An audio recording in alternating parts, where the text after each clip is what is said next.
लोग पढ़ेंगे class 7 science की बुक का chapter 11 transportation in animals and plants. तो इससे पहले के हमारे सारे के सारे चैप्टर कवर हो चुके हैं और अभी तक अगर आप लोगों ने चैनल को सब्सक्राइब नहीं किया है तो प्लीज़ कर लीजिए। 87% जो व्यूअर्स हैं उन लोगों ने सब्सक्राइब नहीं कर रखा है। यार प्लीज़ सब्सक्राइब कर लो, आपको पसंद आता है, आप लोग आगे देखना चाहते हैं तो प्लीज़ कर लो सब्सक्राइब। ठीक है, चलो अब आगे बढ़ते हैं। ये वाला जो चैप्टर है ना थोड़ा सा बड़ा था, तो हम लोगों का तीसरे पार्ट अब ये वाला चल रहा है। थोड़ा छोटा सा वीडियो बनेगा, इतना ज़्यादा नहीं बनेगा। तो देखते हैं transportation of substances in plants. इससे पहले का हम लोग सारा का सारा कवर कर चुके हैं। प्लेलिस्ट प्रोवाइड कर दूंगी मैं कमेंट बॉक्स में, देख लेना आप लोग। तो यहाँ हमें बताते हैं कि चैप्टर 1 में हम लोगों ने पढ़ा था कि प्लांट किस तरीके से वाटर, मिनरल्स या फिर बाकी न्यूट्रिएंट्स जो हैं वो सॉइल में से यूज़ कर लेते हैं through the roots and transport it to the leaves.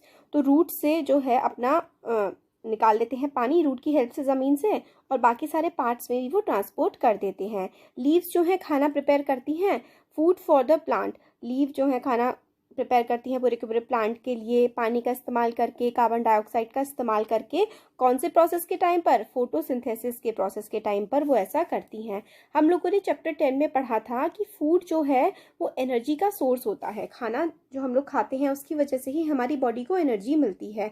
Her cell जो होता है ऑर्गेनिज्म का, उसको एनर्जी कब मिलती है? जब जो ग्लूकोज होता है ना, खाना जब हम खाते हैं तो हमारी बॉडी उसको ग्लूकोज में कन्वर्ट कर देती है। फिर जब हम लोग सांस लेते हैं तो ऑक्सीजन की हेल्प से ये ग्लूकोज जो है वो टूट जाता है, और इसके टूटने की वजह से ही हम लोगों को एनर्जी मिलती है सारे काम करने के लिए अपने लाइफ के, जो हम लोग करते हैं। इसलिए फूड जो है वो काफ़ी ज़्यादा ज़रूरी है हमारी लाइफ के लिए, और हर सेल को एनर्जी की ज़रूरत पड़ती है। तो फूड हर सेल के पास हमारा पहुंच जाता है।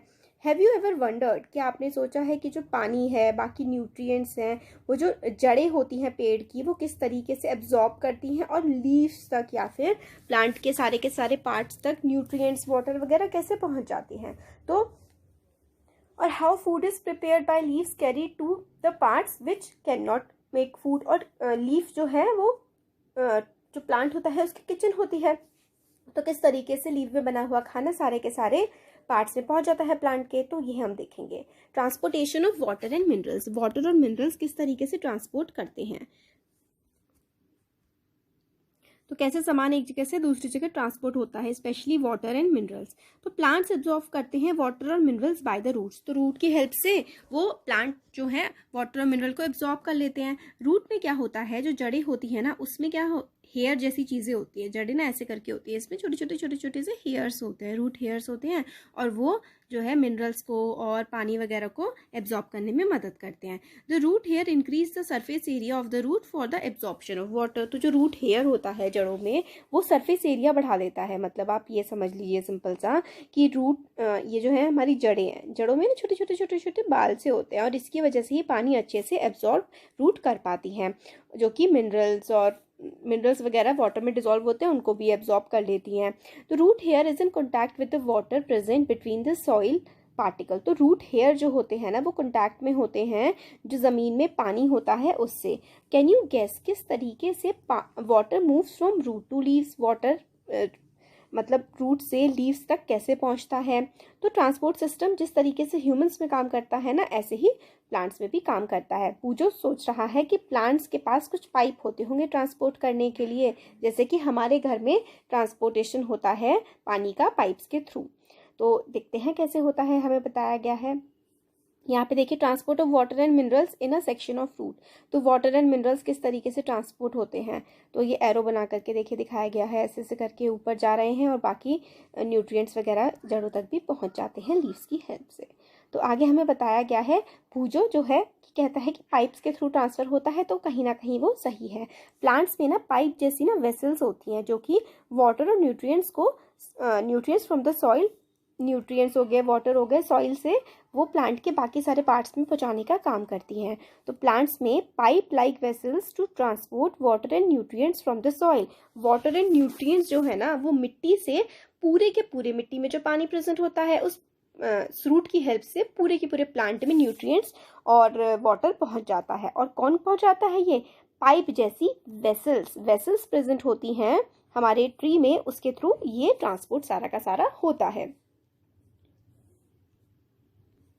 तो इसमें बताते हैं the vessels are made up of special cells forming vascular tissue. तो ये जो वेसल्स होती हैं जो ट्रांसपोर्ट करने का काम करती हैं वाटर एंड न्यूट्रिएंट्स को, ये क्या होती हैं, स्पेशल टाइप के सेल से बनी होती हैं, forming the vascular tissue. Vascular tissue total होता है जो ये ब्लड वेसल्स मिलती हैं।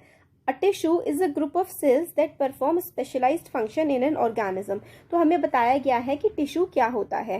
तो टिश्यू जो है ना वो ग्रुप ऑफ सेल्स होते हैं जो कि परफॉर्म करते हैं कुछ स्पेसिफिक फंक्शन हमारी बॉडी में। तो टिश्यू कैसे बने होते हैं, बहुत सारे क्या होते हैं हमारी बॉडी में सेल्स होते हैं। तो सेल्स जब मिलते हैं ना, तो सेल्स के मिलने के बाद उससे क्या बनता है, टिश्यू बनता है। टिश्यू जो होता है ग्रुप ऑफ सेल होता है जो काफ़ी सारे स्पेशलाइज्ड फंक्शन को परफॉर्म करता है किसी भी ऑर्गेनिज्म के। ठीक है, तो vascular tissue for transportation of water and nutrients in the plant is called xylem. तो देखिए जो जाइलम होता है ना, जाइलम का क्या काम होता है। जाइलम, पहले तो आपको याद रखना है कि जाइलम एक वस्क्यूलर टिश्यू है। जाइलम क्या है, जाइलम एक वस्क्यूलर टिश्यू है। और इस वस्क्यूलर टिश्यू का क्या काम होता है, इसका काम होता है वाटर और न्यूट्रिएंट्स को प्लांट में एक जगह से दूसरे जगह पर पहुंचाना। तो जाइलम एक वस्क्यूलर टिश्यू है और ये वाटर एंड न्यूट्रिएंट्स को प्लांट्स में ट्रांसफर करने का काम करता है। जाइलम फॉर्म करता है continuous network of channels that connects root to the leaves through the stem and branches and thus transport water to entire plant. तो जाइलम में ना बहुत ज़्यादा बड़ा चैनल होता है छोटी छोटी वेसल्स का, और यही रूट से पूरे लीव्स में, ब्रांचेस में और प्लांट के हर पार्ट में पानी को, मिनरल्स को ट्रांसफ़र करने का काम जाइलम करता है। तो आप लोगों ने पता है आप लोगों को कि जो रूट्स हैं वही खाना बनाने का काम करती हैं।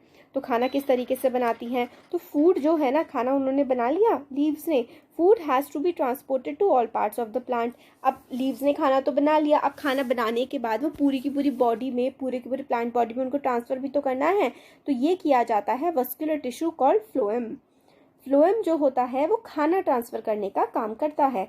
तो जाइलम और फ्लोएम ट्रांसपोर्ट करते हैं सब्सटेंसेस इन प्लांट्स। तो ये याद रखिए 9th क्लास में, 10th क्लास में, हर जगह आप लोग को काम आएगा कि जो जाइलम होता है और एक फ्लोएम होता है। जाइलम क्या काम करता है, वाटर एंड मिनरल ट्रांसपोर्ट करने का। फ्लोएम काम करता है फूड ट्रांसपोर्ट करने का, जो कि लीव्स में बनता है। अब ये एक्टिविटी 11.3 में we would require a glass tumbler, मतलब कांच का ग्लास आपको चाहिए और रेड कलर की इंक चाहिए और एक कोई सी भी हर्ब चाहिए, जैसे कि बालसम या फिर कोई भी होते हैं ना प्लांट, कोई सा भी आपको चाहिए छोटा सा। तो आपको क्या करना है, pour water to fill 1/3 of the tumbler. तो जो ग्लास है, टम्बलर को लगभग 1/3 भर लेना है। फिर उसमें आपको रेड कलर की इंक कुछ बूंदें डाल देनी है। फिर cut the base of the stem, आपको जो आपने हर्ब ली है उसकी स्टेम को काटना है नीचे से और उसको उस ग्लास में जिसमें आपने रेड इंक पिलाई है वहाँ पर रख देना है और अगले दिन, एक दिन के लिए रख के छोड़ देना है और अगले दिन उसको ऑब्जर्व करना है। तो आप देखेंगे कि जो इंक है ये मतलब रेडिश कलर हो गया था, पहले प्लांट ये ग्रीन से कलर का था। अब आप लोग देखेंगे कि जो स्टेम होगी ना उसमें आपको रेडिश कलर दिखेगा। क्यों, क्योंकि हम लोग को समझ में आ गया कि स्टेम में क्या होती हैं, ऐसी वेसल्स होती हैं जो पानी से मिनरल्स और सब कुछ हर जगह ट्रांसफ़र करते हैं। तो कलर जो है पानी में उसको भी ये ट्रांसफ़र करेंगे। तो क्या हर्ब का कोई पार्ट रेड हुआ है, अगर हाँ तो वो कलर क्यों हुआ है, क्योंकि वेसल्स के थ्रू वो पहुंच गया है। You can cut the stem across and look for the red colour inside the stem. आप स्टेम को काटिए और उसके अंदर आपको रेड कलर दिख जाएगा। इस एक्टिविटी से हम लोगों को ये पता लगता है कि वाटर जो है वो स्टेम की हेल्प से मूव करता है पूरे के पूरे प्लांट में। दूसरे वर्ड्स में हम कहें तो स्टेम जो है वो वाटर को, स्टेम क्या करती है, स्टेम करती है वाटर कंडक्ट करने का काम स्टेम करती है।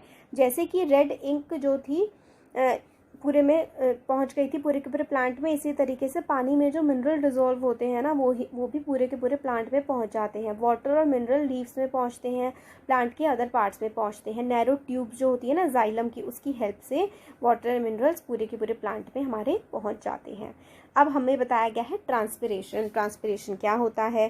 क्लास 6 में भी हमने पढ़ा था कि प्लांट्स जो हैं वो काफ़ी सारा पानी अपना लूज कर देते हैं। प्लांट्स जैसे इवेपोरेशन होता है ना, भाप बन के उड़ जाना पानी का, इसी तरीके से प्लांट्स में जो इवेपोरेशन का प्रोसेस होता है उसको हम लोग ट्रांसपिरेशन कहते हैं।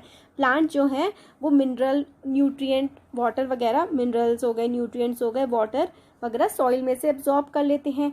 Not all the water absorb is utilized by the plant. सारा का सारा जो पानी एब्जॉर्ब किया जाता है वो यूटिलाइज तो किया नहीं जाता, यूज़ किया नहीं जाता प्लांट के द्वारा। तो वाटर जो है मतलब रूट से काफ़ी सारा पानी तो एब्जॉर्ब कर लिया प्लांट ने, बट सारा यूज़ नहीं किया जाता, तो कुछ ट्रांसपिरेशन के थ्रू भाप बन के उड़ जाता है। तो the water evaporates through the stomata present on the leaves by the process of transpiration. तो लीव्स में क्या होता है, स्टोमेटा प्रेजेंट होता है ना, हम लोगों ने इसी क्लास में पढ़ा है फर्स्ट चैप्टर में। और ये स्टोमेटा की स्टोरी आपके 10th में तक आगे तक भी चलेगी, तो आपको याद रख लेना है कि लीव्स में ना स्टोमेटा प्रेजेंट होता है। और जो स्टोमेटा प्रेजेंट होता है ना वो क्या काम करता है, गैसियस एक्सचेंज का काम करता है। गैसेस एक्सचेंज होती हैं और वाटर वगैरह भी इससे एक्सचेंज हो जाता है। The transportation evaporation of water from the leaves generate a suction pull same that you produce when you suck water through a straw. तो जब सक्शन पुल मतलब ऐसा लगता है जैसे कि कुछ खींच रहा हो, अब स्ट्रॉ से पानी पीते हैं तो कुछ खींच रहे होते हैं ना आप पानी को, इसी तरीके से जो वाटर इवेपोरेट होता है तो लीव से खिंच करके बाहर की तरफ जा रहा होता है। Which pull water to great heights in the tall tree, transpiration also cools the plant. तो सक्शन का जो प्रोसेस होता है ना, इसी की हेल्प से ही रूट से ऊपर पानी जा रहा होता है, मतलब नीचे से सक करके ऊपर की तरफ पहुंच रहा होता है। और इसी की वजह से ट्रांसपिरेशन जो होता है ना, भाप बन के उड़ता है, तो पानी जब उड़ता है ना तो नीचे का जो सरफेस होता है वो ठंडा हो जाता है। तो ट्रांसपिरेशन किस में हेल्प करता है, ट्रांसपिरेशन कूलिंग ऑफ प्लांट में भी हेल्प करता है। और किस में हेल्प करता है ट्रांसपिरेशन वगैरह, मतलब सक्शन पुल। आपसे अगर पूछा जाए कि रूट्स जो होती हैं उसके मतलब रूट से पानी इतने ऊंचे ऊंचे पेड़ों में कैसे पहुंच जाता है, तो उसका आंसर है सक्शन पुल।